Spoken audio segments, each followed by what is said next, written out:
Teka-teki mengenai status Rozita Ibrahim akhirnya terjawab apabila usahawan itu berkongsi foto bersama suami baharunya di Instagram. Mengambil keberkatan Ramadan, Rozita atau mesra disapa Bonda Rozita memaknai gambar merangkul mesra suaminya ketika berada di hadapan Kaabah.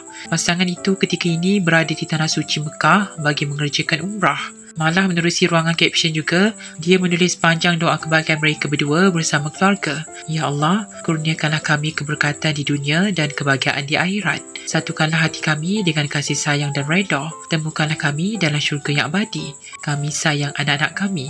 Berikan mereka kekuatan untuk solat dan beramal kebaikan. Pada awal hantaran itu, dia juga menulis menjawab persoalan followers seakan mengesahkan kabar angin yang selama ini menjadi bola ramai tentang status dirinya. Malah dia juga turut berkongsi semudah satu komen balas pengikut yang meminta tidak lagi menyorot status perkahwinannya.